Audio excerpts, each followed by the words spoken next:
Love behind the melody drummer episode 7, 8, 9 এর শুরুতে আমরা দেখতে পাই দূর থেকে দাঁড়িয়ে দাঁড়িয়ে জিংনিয়ান সাশাকে দেখছিল। জিংনিয়ান ভাবছিল যে আমি এতক্ষণ তার দিকে তাকিয়ে আছি কেন। জিংনিয়ান যখন বুঝতে পারে যে সাশা টের পেয়ে গিয়েছে যে সে তার দিকে তাকিয়ে আছে, তখন সে পিছে ফিরে যায়। আসলে সাশা তো তার জন্য রেস্টুরেন্টে অপেক্ষা করছিল এতক্ষণ। জিংনিয়ান এসেও পড়েছে।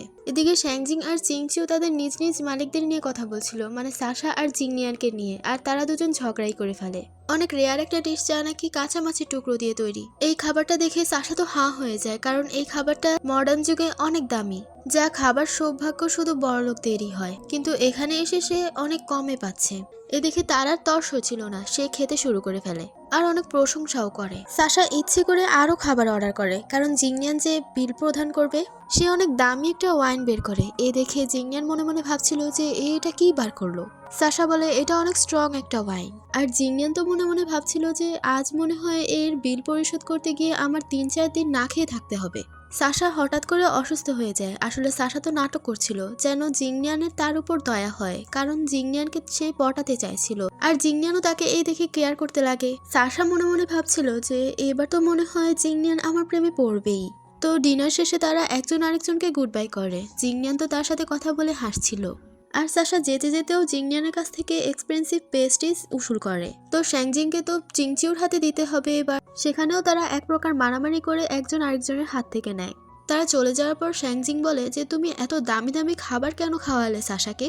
জিংনিয়ান বলে একটু বেশি কথা বলছো না, আমার মনে হয় তোমাকে এর পরের মাস থেকে বেতন দেওয়া বন্ধ করে দিতে হবে। এই শুনে শ্যাংজিং পিছন ফিরে চিংচিউকে ডাকতে লাগে আর সেখানে চলে যায়। জিংনিয়ানের কাছে তারই একজন মিউজিশিয়ান আসে আর তাকে এই খবরটা জানায় যে মিস জিন চলে গিয়েছে, মানে তাদের একজন সদস্য কমে গিয়েছে। জিংনিয়ান বলে মিস জিন যদিও অপরাধী ছিল, কিন্তু তার পিপা প্লে অনেক ভালো ছিল। ল্যান্টিন ফেস্টিভ্যালের আর কয়েকদিন বাকি আছে, আমাদেরকে নতুন একজন মিউজিক প্লেয়ারকে খুঁজে বের করতে হবে। শ্যাংজিং নতুন একটা পোস্টার বানিয়েছিল, সেই পোস্টারটা সিনারকে বলে যে কেমন হয়েছে। সিনার তো তার উল্টো বদনাম করে দিয়ে চলে যায়। তো বেচারাকে এবার নিজের ঢোল নিজেকেই পিটতে হয়, অন্য কেউ তো আর তার ঢোল পিটতে আসবে না। আজ কেন যেন জিংনিয়ানের কারো মিউজিক প্লেই পছন্দ হচ্ছিল না, তো তাদেরকে বন্ধ করতে বলে। মাঝখান দিয়ে তো সিনার খাবার খেতে নেয়, মুখে দিতেই নেবে এমন সময় জিংনিয়ান তাকে থামিয়ে দেয়। সিনার বলে সেই কতক্ষণ হলো খেয়েছিলাম, তো এখন আমার খিদে পাবে না। জিংনিয়ান তো সবাইকে বকা দেয় আর সেখান থেকে চলে যায়, কিন্তু সিনার কি আর শোধরাবার নাকি। জিংনিয়ানের যাওয়ার পিছ দিয়ে সে খাবারটা বের করে আর সাশাকে বলে খাবে। সবাই সেখান থেকে উঠে যাচ্ছিল, ছিল রাঞ্চিকে খাবার কথা জিজ্ঞাসা করলে সেও সেখান থেকে চলে যায়। সাশা জিজ্ঞাসা করে যে এ আমাদের সাথে মিশতে চাইছিল না কেন।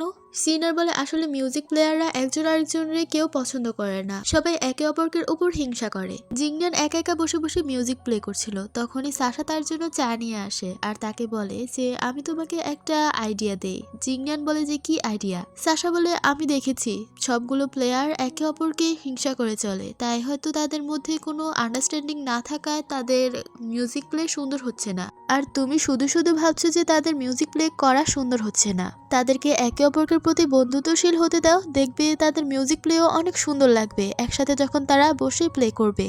জিংনিয়ানের কাছে তো সাশার এই প্ল্যানটা একটুও পছন্দ হয়নি, কারণ জিংনিয়ানের মত যে এমনটা কখনো হতেই পারে না। এরপর আমরা ড্রামার আরো একজন নতুন ক্যারেক্টার মিস সংকে দেখতে পাই, যার মিউজিক প্লে করার স্পিডের সাথে কেউ পেরে উঠতে পারে না। তাই তার মাস্টার তাকে বলে তাকে এই দল থেকে বাদ দিয়ে দিবে, কারণ তার হাতের স্পিডের সাথে কেউ পেরে উঠতে পারে না। এই শুনে মিস সং বলে যখন কাল আমার বাবা 5,000 ইউন আপনাকে দিল, তখন এই কথা আপনি বললেন না কেন যে আমাকে দল থেকে বাদ দিয়ে দেওয়া হবে, তাও আমার ট্যালেন্টের জন্য। এই নিয়ে মিস সঙ্গের তার মাস্টারের সাথে ঝগড়া হয়ে যায়। এরপর সু এসেছিল মিস্টার লির কাছে মিস্টার লিকে দিয়ে তার মিউজিশিয়ানদেরকে ট্রেনিং দেওয়ানোর জন্য। ল্যান্টিন ফেস্টিভ্যালের আর কিছুদিন বাকি আছে তার প্রস্তুতি নেওয়ার জন্য। মিস সং মিস্টার লির কাছে অনেক ভালো ভালো প্রশংসা শুনতে পায় সাশার নামে, যে সাশা অনেক ভালো পিপা বাদ্য প্লে করতে পারে। মিস সং যখন জিজ্ঞাসা করে যে এই সাশাটা আবার কে, তখন মিস্টার লি বলে যে সে হলো রাইট মিউজিক ব্যুরোর ডেপুটি চিফ মিউজিশিয়ান। তো মিস সং বলে তার কথা কেন আমাকে শোনাচ্ছেন। মিস্টার লি বলে কারণ আমি তোমার মূল্যবান সময়গুলো নষ্ট করতে চাই না, আমি চাই যে তুমি সেখানে যোগদান করো। তো মিস সং রাজি হয়ে যায়। এদিকে শ্যাংজিং সবাইকে অ্যানাউন্সমেন্ট করে একত্র করে। জিংনিয়ান সাশাকে জিজ্ঞাসা করে যে তুমি কি শিওর তোমার প্ল্যানটা কাজ করবে। সাশা বলে অবশ্যই। সাশা সবার সাথে অনেক মজা করে। সাশা এবার বলে যে এবার রাঞ্চির পালা। রাঞ্চি বলে আমি যদি পড়ে যাই, যদি কেউ না ধরতে পারে। সাশা বলে তুমি আমাদের উপর বিশ্বাস করো না, আমরা তোমাকে পড়ে যেতে দেব না। তো রাঞ্চি সাহস নিয়ে বলে যে আচ্ছা ঠিক আছে। তো সবাই তাকে ধরে ফেলে। সাশা মুচকি হাসে, জিংনিয়ানও তার দিকে তাকিয়ে হাসে। রাতে ইউশি এসেছিল তাদের পিকনিকের রান্না করার জন্য। ইউশি সিনারকে ডেকে এনে বলে যে খেয়ে দেখো তো কেমন হয়েছে। সিনার তো খাওয়ারই মানুষ, সিনার খেয়ে বলে অনেক মজা হয়েছে। তারা দুজন সেখানে কথা বলছিল আর জিংনিয়ান দূর থেকে দাঁড়িয়ে দাঁড়িয়ে তাদের দেখছিল। এরা দুজনও বুঝতে পেরে যায় যে তারা দুজন রিলেশনশিপে আছে এখন। সাশা বলে এটাই আমার কাছে অবাক লাগে যে দুজন ভিন্ন মানুষ কি করে একজন আরেকজনকে পছন্দ করতে পারে, যদিও একে অপরকে বিপরীত। জিংনিয়ান বলে কি করে? সাশা বলে যেমন সিনার যতটা কঠোর, ইউশির মন মানসিকতা কিন্তু এর চেয়েও বেশি নরম। ইউশির কথাবার্তা চলাফেরা অনেক সুন্দর। সাশার মুখে অন্য কারো প্রশংসা শুনে জিংনিয়ান আবার অনেক জেলাস ফিল করে। জিংনিয়ান বলে ও তাই, আমার মন মানসিকতা কি তেমন মনে হয় না? সাশা বলে তুমি তুমি অনেক চালাক। তারা দুজন একে অপরের সাথে কথাই বলছিল, কিন্তু হঠাৎ করে জিংনিয়ানের সাথে ধাক্কা খেয়ে সাশা ব্রিজ থেকে পড়ে যায়। সাশাকে পড়ে যেতে দেখে জিংনিয়ান পানিতে ঝাঁপ দেয়। জিংনিয়ান পানিতে নেমে সাশাকে খুঁজতে লাগে। আসলে সাশা তো সাঁতার জানতো আর জিংনিয়ান তো ভয় পেয়ে গিয়েছে। জিংনিয়ান সাশাকে হারানোর ভয়ে সাশাকে কিস করে ফেলে। আর দূর থেকে শ্যাংজিং দাঁড়িয়ে দাঁড়িয়ে দেখছিল। শ্যাংজিং বলে মুহূর্তটা আরো উল্লাসিত করা যাক, তাই শ্যাংজিং আতশবাজি জ্বালায়। সবাই এই মুহূর্তটা এনজয় করতে লাগে, মানে সবাই। শ্যাংজিং এর গার্লফ্রেন্ড তার বয়ফ্রেন্ডকে নিয়ে। বেচারার গার্লফ্রেন্ডকে অন্য কারোর সাথে দেখে বেচারার মনই ভেঙে যায়। এদিকে জিংনিয়া তো চোখ বন্ধ করলেই সাশার সাথে সেই মুহূর্তটা মনে পড়ে যায়। ভেবে আর মুচকি মুচকি হাসতে লাগে। সাশারও একই অবস্থা। সাশাও আর না ঘুমিয়ে উঠে পড়ে। মাঝরাতে সাশাকে দেখে জিংনিয়ান ভয় পেয়ে যায়। সাশা বলে মাঝরাতে না ঘুমিয়ে দাঁড়িয়ে দাঁড়িয়ে কি ভাবছো? জিংনিয়ান বলে ওই সামনে ল্যান্টিন ফেস্টিভ্যাল, তাই ঘুম আসছিল না। সাশা তো সবই বুঝতে পেরেছে। সাশা বলে কিন্তু তোমার মাইন্ডে কি চলছে? জিংনিয়ান তো লজ্জা পেয়ে কোনো রকমে কথা কেটে সেখান থেকে চলে যায়। এই দেখে সাশা মুচকি মুচকি হাসতে লাগে। এরপর দিন জিংনিয়ান জানতে পারে যে মন্ত্রণালয় তাদের রাইট মিউজিক ব্যুরোতে নতুন একজন চিফ প্লেয়ার এনেছে। এখন থেকে জিংনিয়ান আর সবাইকে গাইড করবে না, জিংনিয়ানের জায়গায় সে নতুন মিউজিশিয়ানই লিড করবে। তো মন্ত্রণালয়ের নির্দেশে জিংনিয়ানের আর কোনো কথা বলার ছিল না। সবাই এসে দেখে যে সেই চিফ মিউজিশিয়ান হলো মিস সং। কেউই এই নতুন চিফ মিস সংকে পছন্দই করেনি। লু জিংনিয়ানকে মিস সঙ্গের সাইড হয়ে কথা বলতে দেখে সবাই চুপ হয়ে যায়, তাদের আর কিছু বলার থাকে না। কিন্তু মিস সং সেখান থেকে চলে যাওয়ার পর জিংনিয়ানকে সবাই বলে যে এই অনেক অহংকারী। মিস সংকে তাদের নতুন চিফ হিসেবে একটুও পছন্দ হয়নি। এই সব ঘটনা আবার চিংচিও সাশাকে গিয়ে জানায়। চিংচিও সাশাকে জিজ্ঞাসা করে যে তোমার জায়গা অন্য কেউ দখল করছে, এতে তোমার একটু টেনশন হয় না? সাশা বলে আমি তো এই রাইট মিউজিক ব্যুরোতে আসতেই চাইছিলাম না, এসে যে চিফ হয়ে গেলাম তাও তো বড় কথা। চিংচিও বলে কিন্তু তোমাকে তো জিংনিয়ানের আশেপাশে থাকতে হবে সারাক্ষণ, তাহলে তুমি কি করে থাকবে? এইবার তো সাশার টেনশন ঢুকে যায়। মিস সং ইচ্ছে করে অনেক স্পিডে চিন বাদ্য প্লে করছিল, তার সাথে তাল মিলাতে গিয়ে রাঞ্চির হাত কেটে ফেলে। রাঞ্চি বলে তুমি কি বোঝো না, তোমাকে ফলো করে তোমার তালে তালে আমরা মিউজিক প্লে করছি। মিস সং বলে তুমি তোমার হাত কেটেছো, এতে তোমারই দোষ। এটা বলে নিজে এক বাটি স্যুপ খেয়ে সবাইকে অর্ডার মারছিল। আরেকজন বলে তোমার কি একটু অনুশোচনা নেই যে একজনের হাত কেটে গেল? রাঞ্চি তো তাকে এমন নিশ্চিন্তে স্যুপ খেতে দেখে আরো বিরক্ত হয়ে যায়, কিন্তু মিস সং তো উল্টো মুখে মুখে তর্ক করছিল, কারণ সে চিফ। তখনই সেখানে সাশা আসলে সাশাকে চ্যালেঞ্জ দেয় যে যদি তুমি আমার চেয়েও ভালো প্লে করতে পারো তাহলে তুমি প্রধান থেকে যাবে। সাশাকে বলে তুমি কি চিনগিও প্লে করতে পারো? সাশা তার পিপা বাদ্যটা নিয়ে বসে, আর সাশা তো ইচ্ছে করে স্যালেন্ডার করে। সাশাকে হার মানতে দেখে মিস সং বলে কি যুদ্ধের আগে ভয় পেয়ে গেলে? এ দেখে সিনার সাশার উপর রেগে যায় আর সাশাকে বলে তুমি আমাদের চিফ হিসেবে বেস্ট ছিলে, তুমি ইচ্ছে করে হার মানলে কেন? সাশা নিজের জায়গায় গিয়ে বসতে নিলে মিস সং তাকে বাধা দিয়ে বলে যে তুমি আমার পিছে বসো, যাও। তো সাশা মেনে নেয়। সাশা তো মডার্ন যুগে পিপা বাদ্য নিয়ে পড়াশোনা করেছিল, সাশার মিউজিক সম্পর্কে যতটুকু নলেজ আছে, কিন্তু মিস সং এর তা নেই। মিস সং বলে আমি চিংইউ প্লে করি, তো আমার অন্যান্য মিউজিক ইনস্ট্রুমেন্ট সম্পর্কে অত একটা ধারণা নেই। সাশা বলে তাহলে তো তোমাকে অন্যান্য মিউজিক ইনস্ট্রুমেন্ট সম্পর্কে জ্ঞান অর্জন করতে হলে তোমাকে আরো 5-6 বছর ধরে তোমাকে প্র্যাকটিস করতে হবে। তো মিস সং তার সাথে আর তর্কে পেরে উঠতে পারে না, তো সেখান থেকে চলে যায়। এইসব কিছু দূর থেকে দাঁড়িয়ে জিংনিয়ান দেখছিল আর হাসছিল আর মনে মনে কিছু একটা প্ল্যান করছিল। এর পরের সিনে আমরা জিংনিয়ানকে রান্নাঘরে দেখতে পাই, যেখানে নাকি শুধু ধোঁয়া উঠছিল। ইউশি এসে যখন বেচারার বেহাল দশা দেখতে পায় তখন সে বলে ওঠে যে বাহ, তুমি তো অনেক ভালো রান্না করতে পারো। ইউশি জিংনিয়ানের অনেক মজা উড়াচ্ছিল আর জিংনিয়ানও রান্না করতে গিয়ে তার হাত পুড়িয়ে ফেলেছিল। তো ইউশি তাকে দেখায় যে কিভাবে চিকেন ফ্রাই করতে হয়। রান্না করা শেষ হলে সে জিংনিয়ানের সামনে যখন ধরে তখন জিংনিয়ান নিতে নিলে ইউশি তার সামনে থেকে সরিয়ে নেয়। ইউশি বলে আমি তো তোমাকে দিব না, আমি নিজে রান্না করেছি, তোমাকে কেন দিব? তুমি পারলে নিজে রান্না করে নাও। এটা বলে সে চলে যায়। জিংনিয়ানের এবার আর উপায় না পেয়ে সে আবার আরেকটা মুরগি নেয়। জিংনিয়ান তো এই মুরগিটাকে তেলে আস্ত ফ্রাই করে ফেলে।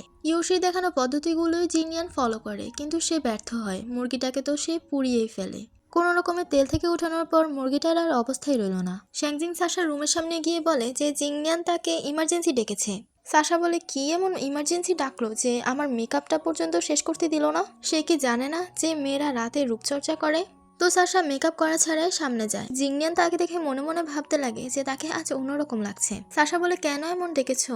জিংনিয়ান বলে ওই দিন ছাদে তুমি যেভাবে ওয়াইন বানানোর পদ্ধতিটা বলেছিলে, মানে মডার্ন যুগে সাশা যেভাবে বিয়ার বানায়, সেই বিয়ার বানানোর রেসিপিটা সেদিন ছাদে জিংনিয়ানের সাথে শেয়ার করেছিল। জিংনিয়ান বলে আমি তোমার ওই রেসিপিটা ফলো করে মিষ্টি ওয়াইন বানিয়েছি। সাশা তো অবাক হয়ে যায়, কারণ এই মডার্ন যুগের বিয়ার প্রাচীন যুগের কোনো মানুষ বানাতে পারার কথা না। আর মুরগিটার দিকে তাকিয়ে সাশা মনে মনে ভাবছিল যে মনে হয় জিংনিয়ানের এই মুরগিটার সাথে জন্ম জন্মান্তরের রাগ ছিল, তাই জন্য এই মুরগিটাকে এত পুড়িয়েছে। তো সাশা কোনো রকমে ওয়াইনটা ট্রাই করে দেখে। খেয়ে মনে মনে বলছিল যে এটা ওয়াইন খাওয়ালো নাকি আমাকে ষড়যন্ত্র করে বিষ খাওয়ালো। জিংনিয়ান যখন বলে যে কেমন হয়েছে, সাশা বলে ভালো, ভয়ঙ্কর ভয়ঙ্কর হয়েছে। জিংনিয়ান বলে আমি দেখেছি যে তোমার মিউজিক সম্পর্কে ভালোই ধারণা আছে, তাই আমি তোমার কাছে এসেছি যে তুমি আমাকে হেল্প করবে। আমি আমার দলকে ভালো করে লিড করতে পারছি না, তুমি কি আমাকে ল্যান্টেন ফেস্টিভ্যালের প্রস্তুতিতে হেল্প করবে? তো সাশা রাজি হয়ে যায়। যখন সাশা জিংনিয়ানের হাতের দিকে তাকিয়ে দেখতে পায় যে জিংনিয়ান রান্না করতে গিয়ে তার হাত পুড়িয়ে ফেলেছে, তখন তার মায়া হয়। জিংনিয়ানকে বলে তুমি কি তোমার সবগুলো স্পেশাল ডিনারে তুমি আমাকে তোমার সাথে রাখতে চাও? এই শর্তে যদি তুমি রাজি হও তাহলে আমি তোমাকে হেল্প করার জন্য রাজি আছি। তো জিংনিয়ান তাকে মানা করে না। জিংনিয়ান বলে আমি তোমার শর্তে রাজি আছি। সাশা বলে এটা তোমার সাথে আমার প্রথমবারের মতো ডিনার ছিল। তাদের দুজনের কথার মাঝখানে শ্যাংজিং প্রতিদিনের মতো জিংনিয়ানের ফেভারিট ডিশটা নিয়ে আসে। তো আজ সাশাকে দেখে জিংনিয়ান বারবার করে শ্যাংজিংকে ইশারা দিচ্ছিল চোখে চোখে যেন খাবারটা না নিয়ে আসে, কিন্তু সাশা বলে উঠে যে খাবারটা এখানে রাখো, এটা কি আমার জন্য এনেছো? জিংনিয়ান চোখ বড় বড় করে শ্যাংজিংকে ইশারা করছিল যেন সে জিংনিয়ানের নামটা না বলে সাশার জন্য এনেছে এটা বলে। শ্যাংজিং ঠিক তাই করে, কিন্তু এরপরও সাশা বুঝে যায়। এই দেখে জিংনিয়ান সাশার সামনে অকওয়ার্ড ফিল করে, কারণ ডিশটা ছিল কিউট খরগোশের শেপে। সাশা বলে বাহ তুমি এত কিউট, আগে তো জানতাম না। এদিকে ইউশি আর সিনার তারা দুজন স্ন্যাক্স শেয়ার করে খাচ্ছিল। তারা এই দালানটার ভিতর থেকে অনেক সুন্দর ড্রামের আওয়াজ শুনতে পায়। তারা দুজন বাহিরে দাঁড়িয়ে দাঁড়িয়ে সেই মিউজিশিয়ানের প্রশংসাই করছিল, কিন্তু হঠাৎ করে সেই দালান থেকে একটা অসহায় মেয়েকে ছুটে পালাতে দেখতে পায়, যে মেয়েটাকে কিছু গার্ডরা ফলো করছিল তাকে ধরার জন্য। ইউশি এই দেখে বলে চলো তো আমরা গিয়ে দেখি। ইউশি সেখানে গিয়ে তাদেরকে মেয়েটাকে ছেড়ে দিতে বললে ইউশিকে পর্যন্ত তারা থ্রেট দেয়। ইউশি বলে তোমরা আমাকে চেনো না, আমি এখানকার রাজ্যের প্রিন্স। যা শুনে সিনার তো পুরো অবাক হয়ে যায়। গার্ডদেরকে এবার ইউশির গায়ে হাত তুলতে দেখে সিনার এবার তাদেরকে ধোলাই করে। এত মারপিট দেখে মেয়েটা ভয়ে এক কোনায় বসেছিল। সিনার মেয়েটার আঘাতে ওষুধ লাগিয়ে দেয়। মেয়েটা তাদেরকে ধন্যবাদ জানায় তাকে বাঁচানোর জন্য। ইউশি তাকে জিজ্ঞাসা করে যে কেন তারা তার পিছু নিচ্ছিল। মেয়েটি বলে সে রাজধানীতে কাজ নিতে এসেছিল, কিন্তু কিছু লোকদের হাতে সে অপহরণ হয়েছিল। সে বুঝতে পারেনি যে তারা চাকরি দেওয়ার মতো মানুষ ছিল না, তারা ভুল মানুষ ছিল। তাই ইউশি আর সিনার তাকে সাবধানে থাকতে বলে। রাঞ্চির কাছ থেকে সাশা জানতে পারে যে জিংনিয়ান আজ মিউজিক গুরুত্ব নেই, সে বাহিরে গিয়েছে। জিংনিয়ানের মিস জিনের সাথে দেখা হয়। তারা সবাই জিংনিয়ানের একজন মিউজিশিয়ান তানশির সিস্টারের জন্য অপেক্ষা করছিল। তারা অনেকক্ষণ অপেক্ষা করার পরও সে তানশির সিস্টার আসেনি। আসলে সেই মেয়েটি হলো তানশির বোন। আসলে গার্ডরা মেয়েটিকে ফলো করছিল বলে সে যেতে পারছিল না। সবাই যখন একসাথে মিউজিক প্লে করছিল তখন সাশা দেখতে পায় যে তানশির মনটা অনেক খারাপ। তো তাকে কিছুক্ষণ রেস্ট নিতে বলে। তানশি লকেটটা হাতে নিয়ে তার বোনকে অনেক মিস করছিল। সাশা যখন এসে তাকে জিজ্ঞাসা করে যে সে কেন মন খারাপ করে রয়েছে, তখন তানশি তার কাছে সরি করে, তখন ভুল মিউজিক প্লে করার জন্য। সাশা বলে এর জন্য না, সমস্যা নেই, তুমি আমার সাথে শেয়ার করতে পারো তোমার প্রবলেমস। কিন্তু তানশি তো সাশাকে কিছুই বলেনি। এই দেখে সাশা জিংনিয়ানের কাছে যায় তানশিকে নিয়ে কথা বলার জন্য, কিন্তু জিংনিয়ান তাকে বলে এটা তার পার্সোনাল ম্যাটার, তুমি তাকে তার মতো থাকতে দাও। সাশা দেখছে যে তার সাথে কেউ কিছু শেয়ারই করছে না, এই দেখে সে অনেক রেগে যায় আর সেখান থেকে চলে যায়। সাশা তার রুমে এসে বলতে লাগে যে জিংনিয়ানের সাথে সে আর কখনোই কথা বলবে না। শ্যাংজিং জিংনিয়ানকে বলে যে সাশা অনেক রেগে গিয়েছে, তাকে রাগানোটা উচিত হয়নি। জিংনিয়ানের তো কোনো মাথা ব্যথাই নেই। জিংনিয়ান বলে তাকে রাগতে দাও। উল্টো শ্যাংজিংকে দায়িত্ব দেয় যে তানশির বোনকে যেন সে খুঁজে বের করে। এটা বলে শ্যাংজিং এর হাতে তানশির বোনের একটা স্কেচ ধরিয়ে দেয়। ইউশি তার বাবার কাছে যায় সে মেয়েটির ব্যাপারে কথা বলার জন্য, যে সেই মেয়েটিকে একবার হলেও সুযোগ দেওয়া উচিত, সে অনেক ভালো মিউজিক প্লে করতে পারে। কিন্তু তার বাবার তো তার কথায় কোনো ইন্টারেস্টই নেই। ইউশি অনেক চেষ্টা করেও তার বাবাকে রাজি করাতে পারেনি সে মেয়েটিকে চাকরি দেওয়ার জন্য। সে তার বাবাকে এতটা জ্বালাচ্ছিল যে তার বাবা তার উপর হাত তুলতে নেয়। তো ইউশি আর তার বাবার উপর কথা বলতে পারে না। এরপর ইউশির সুয়ের সাথে দেখা হয়। সুয়ের সাথে ইউশির কথা বলার ধরন দেখে আমরা বুঝতে পারি যে ইউশি সুকে বেশি একটা পছন্দ করে না। ইউশি তার বাবার কাছে কি নিয়ে এত বাহানা ধরলো তাই সু জানতে চায়। ইউশিও বলে দেয় যে সে অনেক ভালো একজন মিউজিশিয়ানকে পেয়েছে, কিন্তু তার বাবাকে প্রমোশন দেওয়ার কথা বললে সে একটুও রাজি হয়নি। জিংনিয়ান আর তানসি সেই মেয়েটিকে বাজারে অনেক খোঁজাখুঁজি করেছিল, কিন্তু সেই মেয়েটিকে একটুও খুঁজে পায়নি। আসলে ওই মেয়েটি তো লুকিয়েছিল গার্ডদের ভয়ে। মেয়েটি যখন রুম থেকে বের হতে নেয় তখনই তার সামনে সু এসে হাজির হয়। সু তাকে তার লেফট মিউজিক ব্যুরোতে কাজ করার অফার করে, কিন্তু মেয়েটি তাকে মানা করে দেয়। এদিকে সু এবার তাকে জোর জবরদস্তি করতে লাগে। শ্যাংজিং জিংনিয়ানকে এসে বলে যে চিংচিও তার কাছে বলেছে সাশা এতটাই রেগে আছে যে মনে হয় খাবার খেতে আসবে না তার সাথে। জিংনিয়ান বলে এমনটাই হওয়ার ছিল, সে মনে হয় ভাবছে যে আমি প্লে বয়, আমি তানসিকে পছন্দ করি, তাই হয়তো রাগ করে আর খেতে আসেনি। এদিকে সাশাকে আমরা ঠিক তাই দেখতে পাই। সাশার রেগে লাল হয়েছিল। সাশা বলছিল যে আজ আমাকে ডিনারেও ডাকেনি। সত্যি হয়তো সে তানসিকে পছন্দ করে, কিন্তু জিংনিয়ান যদি আমার দিকে না তাকায় তাহলে আমি আমার টাস্কটা পূরণ করব কি করে? তাকে তো শুধুমাত্র আমাকে পছন্দ করতে হবে, তাহলে তো আমি আমার মডার্ন ওয়ার্ল্ডে ফিরে যেতে পারবো। তখনই সিনারের কাছ থেকে সাশা জানতে পারে যে মিস সং আবারও ঝগড়া লেগে গিয়েছে সবার সাথে। মিস সং সবাইকে অপমান করছিল, বিশেষ করে তানসিকে। তানসি বারবার ভুল মিউজিক প্লে করার জন্য। মিস সং তো অহংকার করছিল, নিজের প্রশংসা নিজেই করছিল। এইসব কিছু দূর থেকে দাঁড়িয়ে জিংনিয়ান আর সাশা দেখছিল। তারা দুজন একে অপরকে সাথে বলে যে মিস সংকে তারা সোজা পথে আনবে। মেয়েটি যে হোস্টেল ছিল সে হোস্টেলে জিংনিয়ান যায়। গিয়ে খোঁজ নিয়ে জানতে পারে যে তানসির বোন এখান থেকে চলে গিয়েছে আরো আগে, কেউ একজন তাকে নিয়ে গিয়েছিল। আসলে তানসির বোনটিকে নিয়ে যাওয়ার মতো লোক ছিল সেই সুই। এরপরে সিনা আমরা ইউশি আর সিনারকে খাবার টেবিলে দেখতে পাই। তারা দুজন একসাথে বকবক করছিল আর খাচ্ছিল। সেখানে সিনার অনেক স্ট্রং একটা ওয়াইন খেয়ে মাতাল হয়ে যায়। ইউশি মনে করে না যে সিনার তাকে কিস করতে নিচ্ছে এখন, তো সেও এটা ভেবে চোখ বন্ধ করে ফেলে। তখনই মাঝখানে জিংনিয়ান এসে তাকে এই অবস্থায় সিনারের সাথে দেখে ফেলে। জিংনিয়ান ইউশিকে জিজ্ঞাসা করে যে সে এই কয়েকদিন আগে যে মেয়েটিকে উদ্ধার করেছিল, বাঁচিয়েছিল, সেই মেয়েটি এখন কোথায়? ইউশি বলে তুমি কি করে সেই মেয়েটিকে জানলে? আমি তো শুধুমাত্র সুয়ের কাছে বলেছিলাম তার নাম। এবার জিংনিয়ানের আর বুঝতে বাকি থাকে না যে তানসির বোন আর কারো কাছে না, সুয়ের কাছে আছে। জিংনিয়ান সেখান থেকে তাড়াহুড়ো করে চলে যায় আর ইউশি কিছু বলতেই নিবে, কিন্তু সিনার তাকে জড়িয়ে ধরে। এই জিনিসটা তার কাছে ভালো লাগে। জিংনিয়ানের দুই ভাই একসাথে বসে কথা বলছিল। তারা দুজন একসাথে গসিপ করছিল যে জিংনিয়ানকে এখন আর কেউ সাহায্যই করবে না, এখন আরো একজন ভালো মিউজিশিয়ান আমাদের হাতে। জিংনিয়ান সেই মেয়েটিকে যতই খুঁজে বেড়াক, কিন্তু সেই মেয়েটিকে কোথাও খুঁজে পাবে না। সো ঝংচিং জিংনিয়ানকে এর পরের দিন তার সাথে দেখা করার জন্য বলে। জিংনিয়ান বুঝতে পারে যে এটা হতে পারে তার একটা নতুন ফাঁদ। জিংনিয়ানের রুমে কি গসিপ হচ্ছে তা তানসির শোনার চেষ্টা করে, কিন্তু তানসির রুমের বাইরে থেকে কিছুই শুনতে পায় না। মিস সঙ্গে তো সবার সাথে ঝগড়া লেগেই থাকে। মাঝখান দিয়ে এসে আজ সাশা মিস সংকে চ্যালেঞ্জ করে। মিস সং বলে এখন আমাদেরকে প্রস্তুতি নেওয়া উচিত নাকি খেল খেলা উচিত, কিন্তু পরক্ষণেই সাশা কথা শুনে মিস সং বলে যে আমি ভয় পাই না, চলো চ্যালেঞ্জ লড়া যাক। সাশা মিস সঙ্গের বিপক্ষে দলে তানসিকে ফেলে, কিন্তু তানসির মন তো অন্যদিকে ছিল। তানসির মন খারাপ ছিল, তো তানসিকে ডাক দিয়ে বলে যে তোমাকে লড়তে হবে। এবার তারা দুজন তাদের মিউজিক প্লে শুরু করে দেয়। সাশাও তার পিপা প্লে করা স্টার্ট করে দেয়। তানসি আর সাশাকে ভালো খেলতে দেখে মিস সং তার হাতের স্পিড বাড়িয়ে ফেলে, কিন্তু এতে কোনো লাভ হয় না। শেষমেশ তানসি জিতে যায় আর মিস সং তার হারটা মেনে নেয়। এ দেখে মিস সঙ্গের হয়ে তার মেয়ে দিয়ানসুই বলছিল যে আমাদের মিস শান্ত পরিবেশে মিউজিক প্লে করতে স্বাচ্ছন্দ্য বোধ করে নাকি কোলাহলকৃত জায়গায়। কিন্তু এবার মিস সং কোনো তর্ক না করে তার মেয়েকে চুপ করে দিয়ে বলে যে আমি হার মানছি। এবার মিস সঙ্গের মুখ থেকে এই কথা শুনে তো সবাই খুশিতে আত্মহারা। এই সবকিছু দূর থেকে দাঁড়িয়ে জিংনিয়ান দেখছিল আর হাসছিল। শ্যাংজিং বলে এবার তো প্রমাণ হলো যে মিস সঙ্গের চেয়েও আরো ভালো প্লেয়ার আছে আমাদের মিউজিক ব্যুরোতে, তাহলে মিস সংকেই কেন লিডারশিপ দেওয়া হলো? এবার সাশা মিস সঙ্গের সাথে অনেক মিলেমিশে কথা বলছিল। মিস সঙ্গও এবার স্বীকার করে নেয় যে এখন থেকে সে আর কারোর সাথে ঝগড়া করবে না। সে ওই স্যুপটা ইচ্ছে করে খেত যেন সবার লোভ লাগে, এখন থেকে সে আর এমনটা করবে না। মিস সং সেখান থেকে যখন চলে যায় তখন সাশা তার কথা হেসে ফেলে। সাশা যখন তার মেয়ে জিংচিওর সাথে কথা বলছিল তখন জিংনিয়ানকে কোথাও যেতে দেখে ফেলে, আর জিংনিয়ানের পিছন পিছন তানসিকেও যেতে দেখে ফেলে। এবার সাশার মনে প্রশ্ন আসে যে তারা দুজন কোথায় যাচ্ছে। এর পরের সিনে আমরা জিংনিয়ানকে তার দুই ভাইয়ের সাথে রেস্টুরেন্টে দেখতে পাই। সু ঝংসিং বলে যে তার কাছে অনেক ভালো একজন মিউজিশিয়ান আছে, সে অনেক ভালো মিউজিক বাজাতে পারে। এবার এই মেয়েটিকে দেখে জিংনিয়ান চিনে ফেলে যে এই হলো সেই তানসির হারিয়ে যাওয়া ছোট বোন। সু জানে যে মেয়েটিকে জিংনিয়ান চিনে, কিন্তু এরপরও ইচ্ছাকৃতভাবে সে প্রশ্ন করে যে একে কি তুমি চিনো?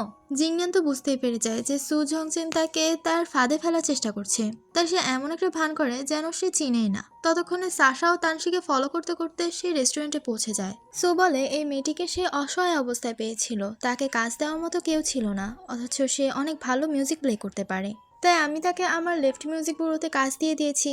আসলে তো ইউয়ান শিয়াং রাজি না হতে চাইলেও তাকে বাধ্য করেছিল। সু আরো বলে যে এসব মেয়েরা মানুষের সামনে দেখায় যে তারা অনেক ইনোসেন্ট, আসলে এরা টাকার জন্য নিজেকে বিক্রিও করে দিতে পারে। জিংনিয়ান শিয়াংকে এভাবে অপমানিত হতে দেখে অনেক খারাপও লাগছিল, কিন্তু কিছু বলতেও পারছিল না। এই সবকিছু আবার তার বড় বোন তানসি দেখছিল, তানসির পিছনে আবার সাশাও দেখছিল। জিংনিয়ান শিয়াংকে কোনো রকমের প্রোটেক্ট করার চেষ্টা করছিল, কিন্তু কোনোভাবেই পারছিল না। সু তো জেনে বুঝে আরো বেশি অপমান করতে লাগে। এই সবকিছু দেখে সাশা বুঝতে পারে যে এখানে কিছু একটা হচ্ছে। এবার সাশা তাদের মাঝখানে গিয়ে সিন ক্রিয়েট করতে লাগে। সাশা সবার সামনে গিয়ে এমন ভাবে জিংনিয়ানকে ধমকাচ্ছিল যেন তারা এখন রিলেশনশিপে আছে। জিংনিয়ানও তা বুঝতে পারে, তাই সেও সাশার সাথে নাটক করতে লাগে। এভাবে জিংনিয়ানকে বকতে বকতে সাশা চালাকি করে মাঝখান থেকে শিয়াংকে নিয়ে চলে যাচ্ছিল। সু বলে দাঁড়াও, তুমি তাকে নিয়ে কোথায় যাচ্ছ?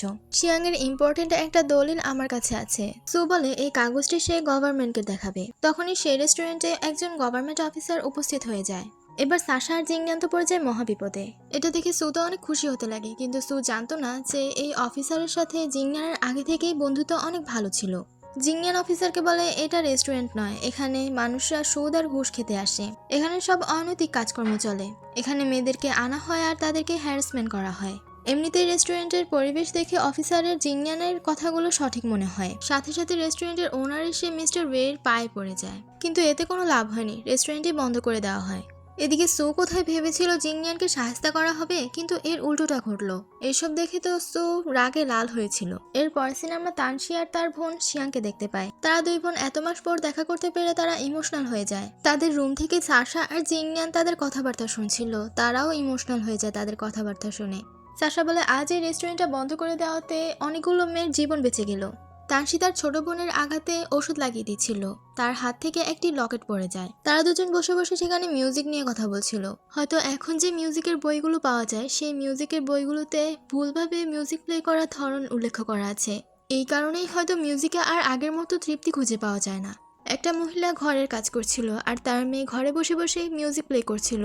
ঘরের বাহির থেকে মা বলে ওঠে যে তুমি ভুলভাবে মিউজিক প্লে করছো। এটা বলে নিজে ঘরের ভিতর গিয়ে মেয়েকে মিউজিক প্লে করে দেখায়। সেই মহিলার মিউজিক প্লে করার ধরন এতটাই সুন্দর ছিল যে তারা দুজন বুঝতে পারে সে কতটা প্রফেশনাল।